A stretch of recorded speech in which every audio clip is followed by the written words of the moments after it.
Welcome to today's Psych with Sigmund, where we're going to explore one of the most fascinating and essential concepts in modern psychology, cognitive flexibility. This concept refers to our ability to switch between different mental tasks, adapt to new information, and adjust our thinking in response to changing situations. In essence, it's about being mentally agile and able to pivot when necessary. To understand why cognitive flexibility is so important, let's take a brief look at its history. The concept of cognitive flexibility has been around since the early 20th century, but it gained significant attention in the 1980s with the work of psychologists like Alan Baddeley and Robert Logie. They introduced the idea that our working memory, which is responsible for temporarily holding and manipulating information, plays a crucial role in our ability to be cognitively flexible. One major psychological theory that explains this concept is the theory of working memory, proposed by Baddeley and Hitch in 1974. According to this theory, our working memory consists of multiple components, including the phonological loop, visuospatial sketchpad, and central executive. The central executive is responsible for controlling attention, switching between tasks, and updating information, all essential functions for cognitive flexibility. Another key framework that explains cognitive flexibility is the concept of executive functions, which includes high-level cognitive processes like planning, decision-making, and problem-solving. These functions are controlled by the prefrontal cortex, a region in the brain responsible for regulating our thoughts, emotions, and behaviors. When we're faced with a new situation or task, our executive functions help us to adjust our thinking, prioritize information, and make decisions, all of which require cognitive flexibility. One classic study by psychologist J. Ridley Stroop in 1935 demonstrated the challenges of switching between different mental tasks. In the Stroop task, participants were asked to name the color of a word rather than the word itself.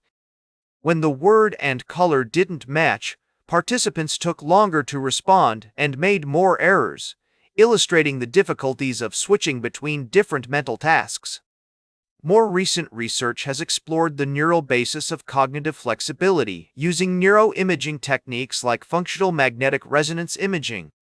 Studies have shown that areas like the prefrontal cortex, anterior cingulate cortex, and basal ganglia are involved in cognitive flexibility, particularly when we're faced with novel or complex tasks. Despite the advances in our understanding of cognitive flexibility, there are still some controversies and debates in the field. Some researchers argue that cognitive flexibility is not a single entity, but rather a collection of distinct cognitive processes. So, how can understanding cognitive flexibility help you in your everyday life? Let's consider some practical examples. Imagine you're working on a project, and suddenly your boss assigns you an urgent task that requires a completely different skill set.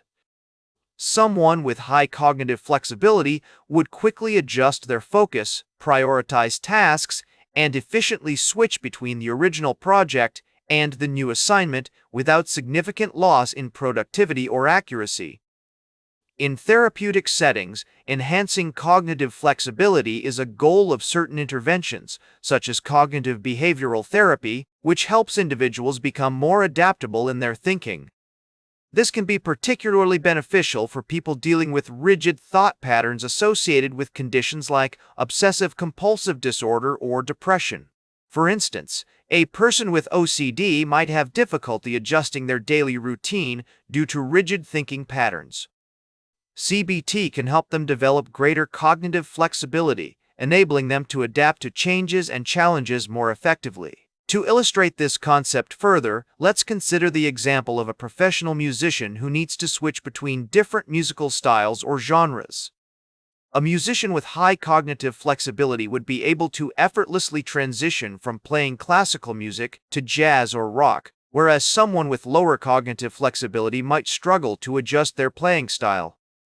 Another practical application of cognitive flexibility is in learning and education. When we're faced with new information or concepts, our ability to switch between different mental representations and adapt our thinking is crucial for effective learning. For example, a student who's struggling to understand a complex mathematical concept might benefit from practicing cognitive flexibility exercises, such as switching between different problem-solving strategies or adapting to new information.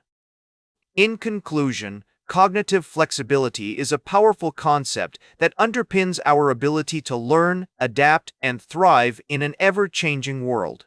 It's about being mentally agile, able to pivot when necessary, and approach challenges with a flexible mindset.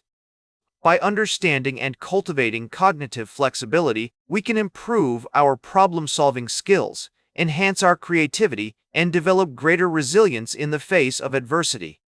As we continue to navigate the complexities of modern life, it's essential to recognize the importance of cognitive flexibility in our personal and professional lives.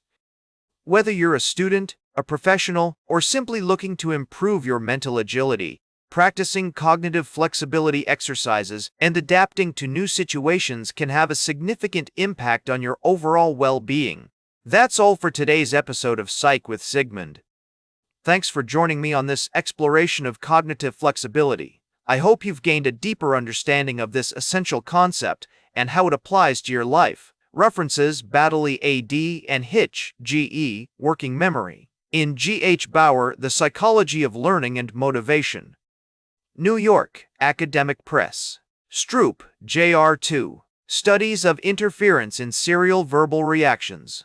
Journal of Experimental Psychology, 18, 643-662.